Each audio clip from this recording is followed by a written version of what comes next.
మంచిర్యాల జిల్లా చెన్నూరులో దారుణం చోటు చేసుకుంది. ప్రియుడి ఇంటి ముందు ప్రియురాలు బైఠాయించింది.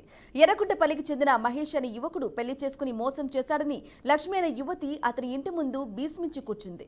తనకు న్యాయం చేయాలని కొన్ని సంవత్సరాలుగా మహేష్ తన హైదరాబాద్తో కలిసి ఉంటున్నామని చెప్పింది. కొద్ది రోజుల క్రితం తన ఉద్యోగం పోవడంతో ఇంటికి వెళ్లి వస్తానని 2 నెలలుగా రాలేదని చెప్పింది.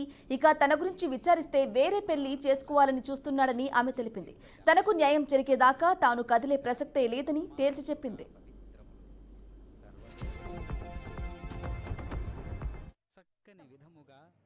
హైదరాబాద్లో ఉంటే వర్క్ చేసుకున్నాం ఇద్దరం. మహే అనే అబ్బాయి నాకు పరిచయం అయ్యిండు. నేను తనని ఇష్టపడలే, తనే నన్ను ఇష్టపడ్డాడు. నేను చెప్పినా నాకు ఫస్ట్ 7th క్లాస్లో మ్యారేజ్ అయింది. మహి ఇట్లా చిన్న వయసు చేసిండ్రు. అబ్బాయికి పిల్లలు పుట్టే అవకాశం లేదని చెప్పేసి హాస్పిటల్లో చెప్పేసరికి డివోర్స్ ఇచ్చేసిండ్రు. తను ఏమన్నాడు, 7th క్లాస్లో ఉన్నప్పుడు సరే అమ్మాయిని ఎవరికన్నా ఇచ్చి చేయండి, మంచిగా చదివించండి అని చెప్పి వాళ్ళు పెద్ద మనుషుల ద్వారా డివోర్స్ ఇచ్చేసిన తర్వాత అది మొత్తం నేను మహితో చెప్పిన, ఇట్లా అయిందని చెప్పిన. నాకు సంబంధాలు వచ్చినా కూడా నాకు పెళ్ళంటే భయం అవుతుంది, నేను చేసుకోనన్నా అని చెప్పిన. నేను చేసుకుంటా, నేను ఇష్టపడుతున్నా, నా బంగారం అట్లా ఇట్లా అని చెప్పి అందరి ముంగట బ్లేమ్ చేసిండు.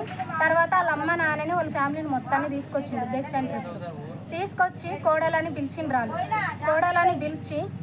కోడలని పిలిచి నా దగ్గర నన్ను అంతా వాడుకున్నాడు, నన్ను శారీరకంగా వాడుకున్నాడు, నేను చేసుకుంటా అని చెప్పి February 29th సార్ వాళ్ళు డ్యూటీ నుంచి తీసేసిండ్రు. అది కూడా ఎందుకు తీసేసిండ్రు అంటే తను ఇక్కడికి వచ్చిండు.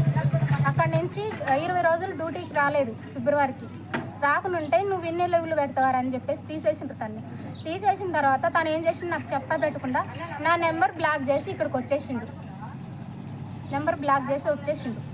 వచ్చేసిన తర్వాత నేను ఎంతమంది ఫోన్ల నుంచి చేసిన తర్వాత తను రెస్పాన్స్ లేదు. వాళ్ళ అమ్మ వాళ్ళకి ఫోన్ చేస్తే వాళ్ళు కూడా సమాధానం ఇవ్వలేదు. నేను ఏమన్నది వాళ్ళ అమ్మ, వేరే వాళ్ళ ఫోన్లో చేస్తే మా కొడుకు సంబంధం చూసుకున్నాము, నువ్వు వద్దు, మాకు నీకు పెళ్ళి అయింది, నా కొడుకు ఎన్నో చేస్తాడు తప్పులు, నువ్వు ఎట్లా పడ్డావు నా కొడుక్కి అంటే మీరు కూడా వచ్చిండ్రు కదా నన్ను మోసం చేయడానికి. కోడలని ఎందుకు పిలిచిండ్రు?